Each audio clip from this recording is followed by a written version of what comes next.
Selamat petang, salam sejahtera. Terima kasih karena bersama dengan saya di Nazlin Unity Channel. Merombak kabinet perlu, tapi menyusun ketua-ketua setiausaha kementerian jauh lebih perlu. Itu tajuk ulasan pada petang ini.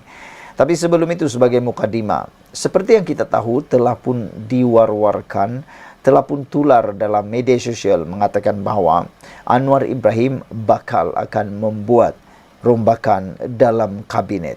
Menjadi persoalan pertikaian dalam netizen ialah siapa ahli parlimen ataupun siapakah kabinet atau siapakah menteri yang akan ditukar atau lebih teruk lagi dipecat daripada jawatan tersebut.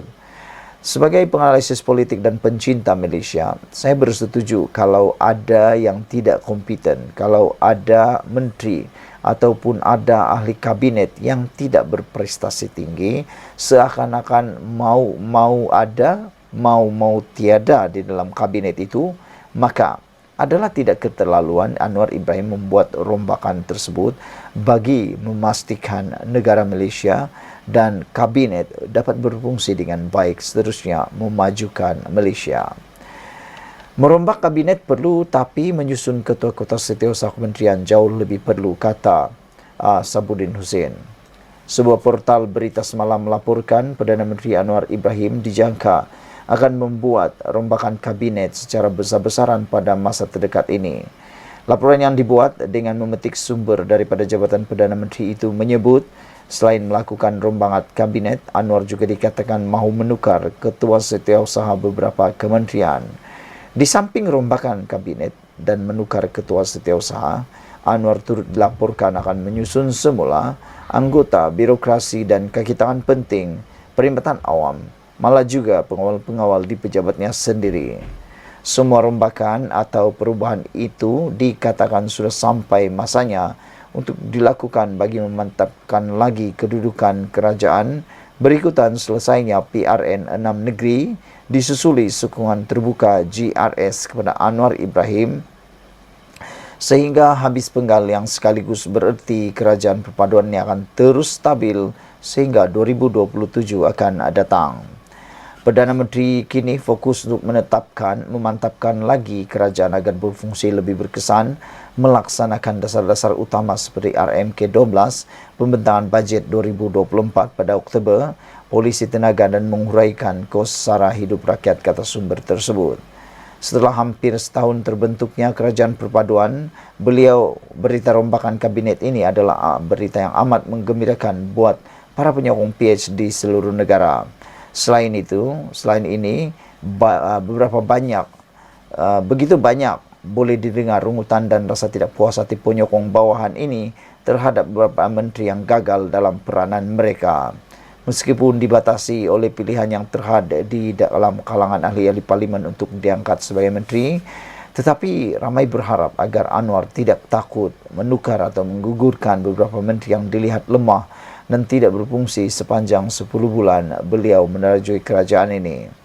Tidak terkecuali perbualan juga sudah merata di kalangan penyokong PH dan PKR sendiri yang mahu Anwar segera menukar lain-lain lantikan yang mengetuai agensi, jabatan atau unit yang penting seperti JICOM misalnya.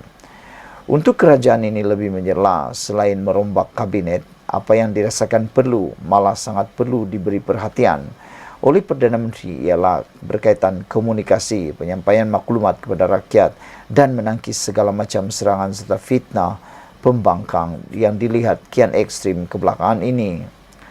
Selain pasukan media sosial perlu diurus dengan lebih baik lagi, keberkesanan media arus perdana juga amat perlu dipertingkatkan lagi agar benar-benar berkesan dan menggerunkan pihak lawan.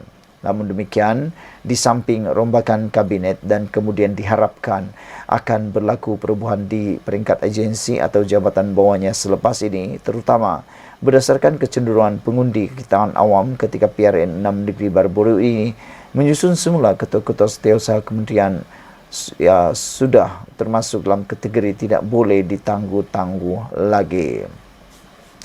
Secara prinsipnya, walaupun undi adalah rahsia dan seorang itu bebas membuat pilihan, tetapi sebagai penjawat awam, mereka perlu bersama menyokong dengan sehati sejiwa parti yang menerajui kerajaan semasa.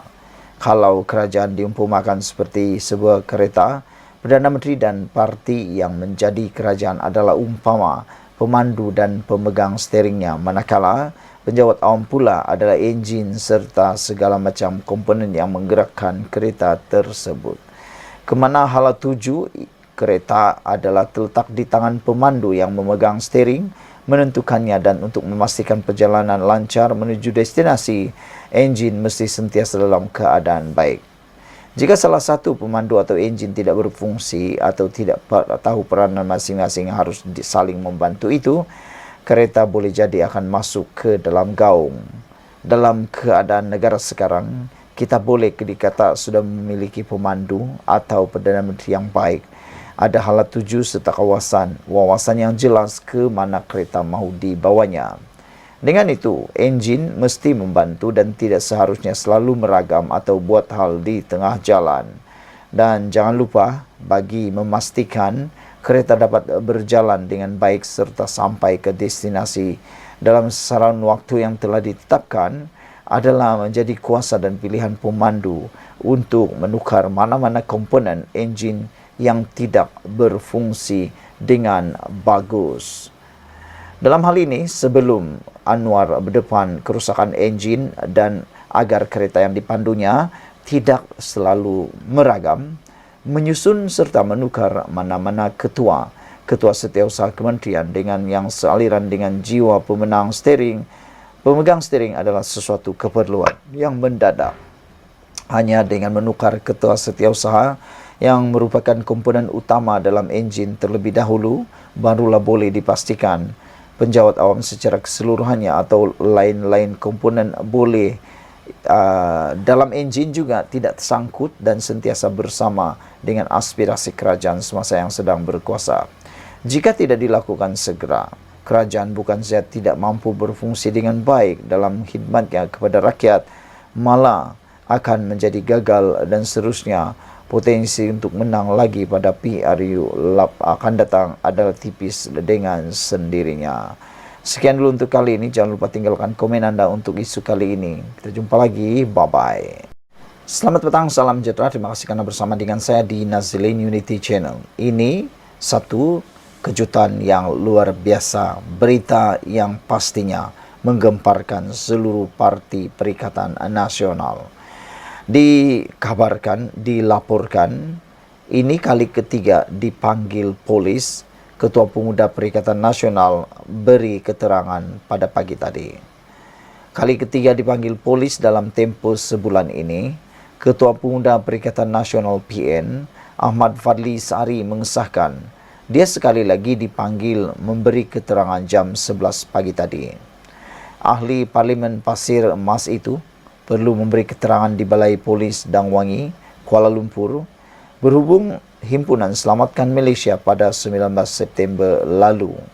Saudara-saudara sekalian, ramai penganalisis politik menulis bahawa mereka kata himpunan yang dianjurkan oleh Perikatan Nasional itu ialah himpunan yang paling gagal sekali pernah berlaku di Malaysia, kerana ianya tidak berapa mendapat sambutan daripada mana-mana pihak.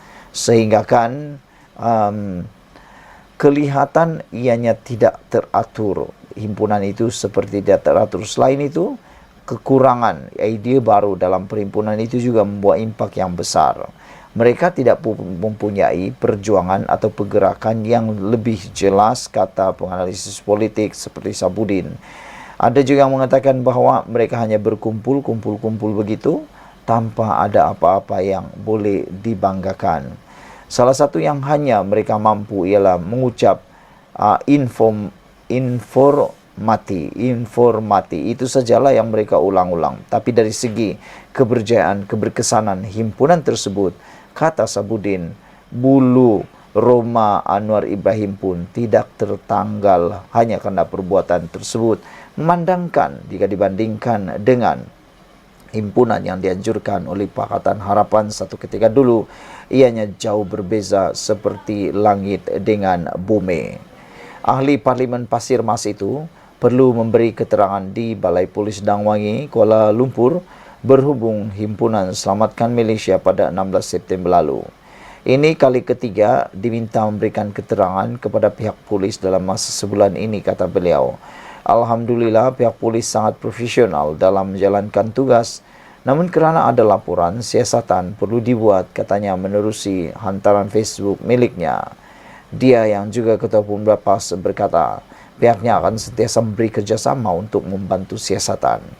Fadli malah sempat menyindir apabila menggalakkan kerajaan perpaduan memberi tekanan sebelum menjadi pembangkang.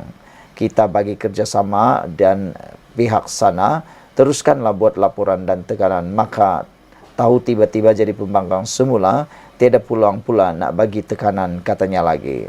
Minggu lalu Bukit Aman mengenal pasti 28 individu untuk dirakam keterangan bagi membantu siasatan berhubung himpunan itu mengikut Akta Perhimpunan Awam 2012. Ketua Polis Kuala Lumpur, Datuk Alauddin Abdul Majid pada 20 September lalu berkata, daripada jumlah itu pihaknya sudah merakam percakapan seramai 16 individu dan berharap dapat menyelesaikan kes siasatan berkaitan himpunan itu dalam masa seminggu. Kertas siasatan akan diserahkan kepada Timbalan Pendakwa Raya untuk tindakan lanjut. Antara yang dipanggil sebelum ini ialah Ahli Dewan Tertinggi Mufakat Nasional MN Datuk Tun Faisal Ismail Aziz dan Ahli Dewan Undangan Negeri Adun Taman Medan Dr. Afif Baharidin. Sekian dulu untuk kali ini. Jangan lupa tinggalkan komen anda, tekan butang subscribe. Kita jumpa lagi. Bye-bye. Selamat petang, salam sejahtera. Terima kasih kerana bersama dengan saya di Nazilin Unity Channel. PRK Pelanggai. Belum keputusan keluar dan diketahui bibit-bibit kemenangan akan dapat dirasai oleh calon Barisan Nasional. Ini adalah pendedahan yang mungkin akan menyebabkan kejutan besar kepada Perikatan Nasional apabila Tuan Ibrahim Tuan Man, iaitu Naib Presiden PAS sendiri hadir di dalam satu ceramah Perikatan Nasional di Bentong, namun tidak mendapat sambutan yang menggalakkan. Perikatan Nasional PN dilihat masih belum dapat menembusi Felda Cemomoy di Bentong apabila ceramah kempen mereka kurang mendapat sambutan warga Peneroka maupun pengundi di kawasan tersebut. Felda Cemomoy boleh dikatakan kubu kuat Barisan Nasional BN. Dilaporkan kempen Perikatan Nasional yang diadakan berhadapan dengan tapak pasar malam Felda Cemomoy itu tidak menarik minat penduduk apabila banyak kerusi yang disediakan penganjur untuk ceramah itu kosong. Memetik Malaysia Kini, ceramah yang turut dihadiri Timbalan Presiden PAS Tuan Ibrahim Tuan Man selaku pimpinan utama Perikatan Nasional itu berakhir kira-kira jam 11.30 malam.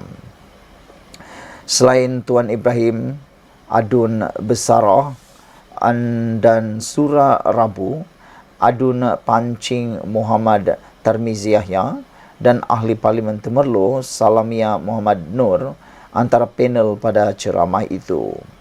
Seperti biasa, pemimpin PAS menggunakan isu kerjasama UMNO dengan Pakatan Harapan PH yang turut ditunjangi DAP sebagai isu untuk menyerang Barisan Nasional. Felda Cemomoy merupakan kawasan kelahiran calon Barisan Nasional BN, Amizar Abu Adam.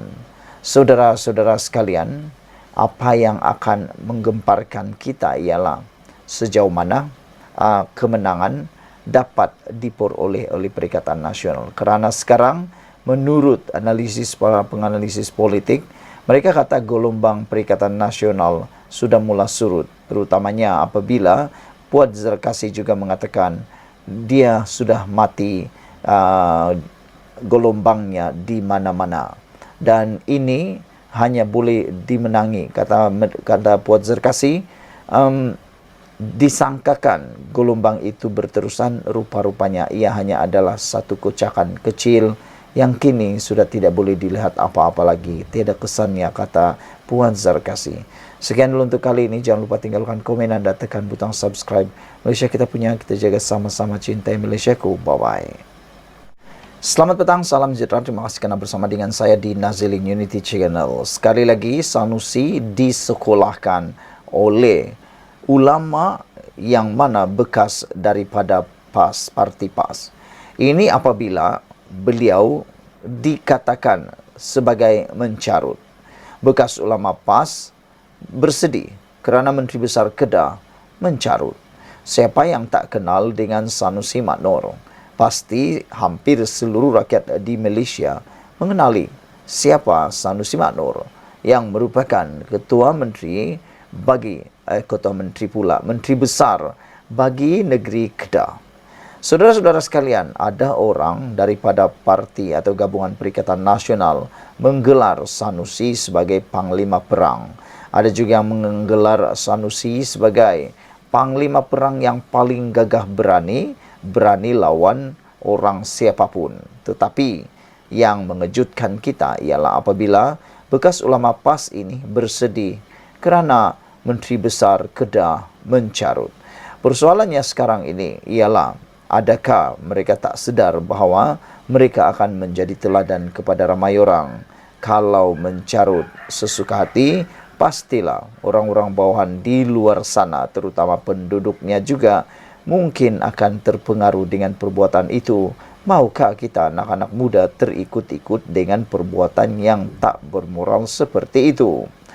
Perjuangan Islam PAS sudah jauh tersasar apabila pemimpin yang bercakap kasar menjadi sanjungan parti itu, kata bekas Setiausaha Dewan Ulama PAS, Khairuddin Aman Razali. Menurutnya, perkara tersebut dapat dilihat dalam kempen parti berkenan di Dewan Undangan Negeri Pelanggai, yang mana Menteri Besar Kedah, Muhammad Sanusi Maknor, mengeluarkan kenyataan yang tidak selayaknya diucapkan.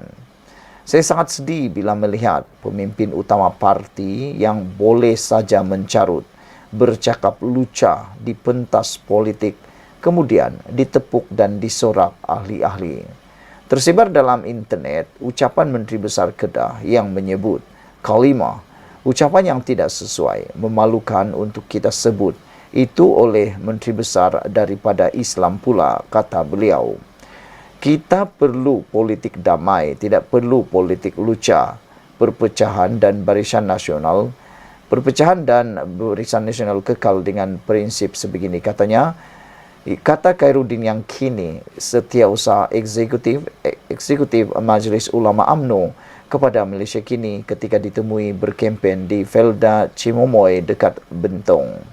Sanusi yang juga pengarah pilihan raya Perikatan Nasional menggesa pengundi di Pelanggai untuk menolak Barisan Nasional dan PH bagi menyuarakan penentangan terhadap apa yang didakwanya sebagai liberalisme oleh Kerajaan Persekutuan. Ketika berceramah pada malam penamaan calon di Felda Kemasul, Sanusi membangkitkan langkah ahli Parlimen Ipoh Timur Howard Lee yang memetik terjemahan sepotong ayat Al-Quran baru-baru ini. Dia berkata perkara itu hanya boleh berlaku kerana Presiden UMNO Ahmad Zaid Hamidi memberi sokongan kepada Anwar Ibrahim untuk menjadi Perdana Menteri. Yang liberal ini, dia kata sekurang-kurangnya Howard mengaji. Kepala bapa hang bodoh. Quran ni Tuhan turunkan penuh kesucian, kemuliaan, dia ada disiplin untuk menghurai, untuk menterjemah. Ni hang pa alif bata pun tak tahu, kote anu pun tak kerat, katanya kepada Majlis Ceramah Perikatan Nasional itu. Mengulas lanjut, Khairuddin berkata PAS kini sudah tidak menggambarkan akhlak Islam apabila membenarkan pemimpin mereka melontarkan kata-kata yang tidak sopan. Bagi saya, PAS telah jauh lari dari prinsip Islam. Islam ada akidah, syariat dan akhlak. Akidah jauh tersasar dengan isu-isu surga, neraka, menyemai pemikiran yang bukan ahli sunnah wal jamaah, mengkafirkan yang berbeza dengan mereka. Dari sudut syariat banyak yang dilanggar, katanya lagi. Sekian dulu untuk kali ini. Jangan lupa tinggalkan komen anda, tekan butang subscribe. Malaysia kita punya, kita jaga sama-sama, cintai Malaysiaku. Bye-bye. Selamat petang, salam sejahtera. Terima kasih kerana bersama dengan saya di Nazilin Unity Channel. Ini tentulah satu kejutan paling besar sekali yang dialami oleh Muhyiddin Yassin dan Hadi Awang selaku ketua kepada gabungan Parti Perikatan Nasional yang pembangkang di Malaysia ini. Hari ini telah dilaporkan di Malaysia Kini bahawa satu lagi kerusi milik Perikatan Nasional kini telah pun hilang. Kenapa hilang? Bukan kerana lompat parti, bukan kerana pindah parti, bukan juga kerana letak jawatan, tetapi Perikatan Nasional hilang kerusi Kemaman. Mahkamah membenarkan petisyen pilihan raya Barisan Nasional. Mahkamah Pilihan Raya hari ini membatalkan kemenangan calon PN Cik Alias Hamid di kerusi Parlimen Kemaman. Ini susulan keputusan Hakim Mahkamah Tinggi Kuala Terengganu Anslem Charles Fernandez yang membenarkan petisyen pilihan raya oleh calon Barisan Nasional Wan Muhammad Hisham Wan Abdul Jalil. Peguam Cik Alias Farizal Yusof mengesahkan kepada Malaysia Kini bahawa Mahkamah Pilihan Raya membenarkan petisyen Wan Muhammad Hisham. Sebelum ini, pada 13 Februari lalu, Mahkamah Pilihan Raya menolak petisyen itu apabila membenarkan bantahan awal oleh Cik Alias berhubung petisyen yang dikatakan mengandungi fakta cacat dan tidak sah bagi menyokong dakwaan rasuah semasa pilihan raya umum ke-15 PRU 15. Bagaimanapun, pada 2 Mei lalu, Mahkamah Persekutuan membenarkan rayuan Wan Muhammad Hisham untuk mengembalikan semula petisyen berkenan menjalani perbicaraan penuh. Saudara-saudara sekalian, rupa-rupanya kenapa petisyen ini telah pun difailkan di mahkamah kerana ada dakwaan rasuah berlaku dalam pilihan raya pada waktu PRU 15 itu. Bentuk rasuahnya pula kita tak berapa pasti bagaimana, tetapi dengan ini adakah benar dalam pilihan raya tersebut ada amalan rasuah? Dan kita akan lihat nanti adakah rasuah ini akan tiba-tiba dinormalisasikan pula dengan menyokong perkara tersebut. Bagaimanapun, kita ucapkan tahniah kepada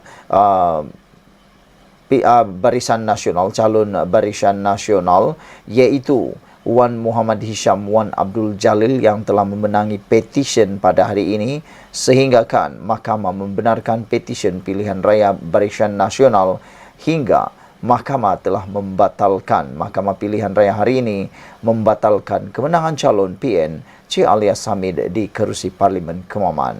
Sekian dulu untuk kali ini. Jangan lupa tinggalkan komen anda, tekan butang subscribe. Malaysia kita punya, kita jaga sama-sama, cintai Malaysiaku. Bye-bye.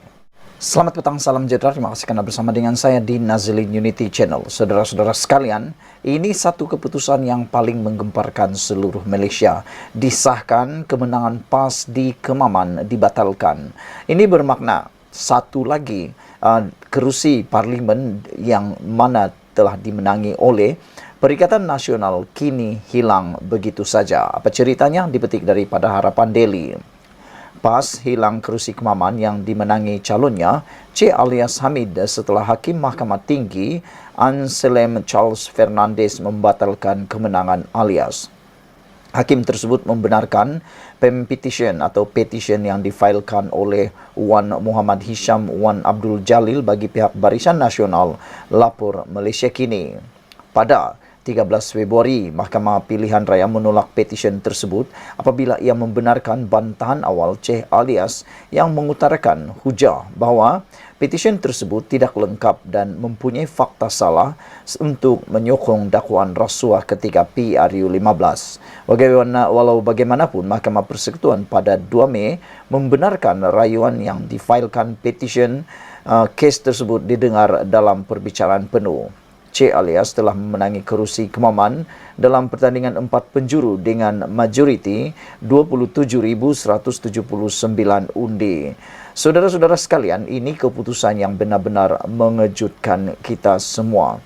Apabila kemenangan PAS di Kemaman dibatalkan oleh Mahkamah Tinggi, Hakim Mahkamah Tinggi iaitu Anselm Charles Fernandez. Saudara-saudara sekalian, dengan ini, petisyen yang difailkan oleh Wan Muhammad Hisham Wan Abdul Jalil bagi pihak BN telah dibenarkan. Pada 13 Februari yang lepas, Mahkamah Pilihan Raya menolak petisyen tersebut apabila ia membenarkan bantahan awal Cik Alias yang mengutarakan hujah bahawa petisyen tersebut tidak lengkap dan mempunyai salah fakta untuk menyokong dakwaan rasuah ketika PRU 15. Walau bagaimanapun, Mahkamah Persekutuan pada 2 Mei membenarkan rayuan yang difailkan petisyen kes tersebut didengar dan di dalam perbicaraan penuh. C alias telah memenangi kerusi kemaman dalam pertandingan 4 penjuru dengan majoriti 27,179 undi. Persoalan besar pada petang ini ialah adakah pilihan raya akan diadakan lagi untuk Parlimen Kemaman dan adakah mampu dimenangi oleh calon yang baru atau calon lama ini kalau tanpa menggunakan apa-apa kaedah yang telah pun seperti difailkan ini. Sekian dulu untuk kali ini. Jangan lupa tinggalkan komen anda. Sila tinggalkan komen anda, tekan butang subscribe. Kita jumpa lagi. Bye-bye.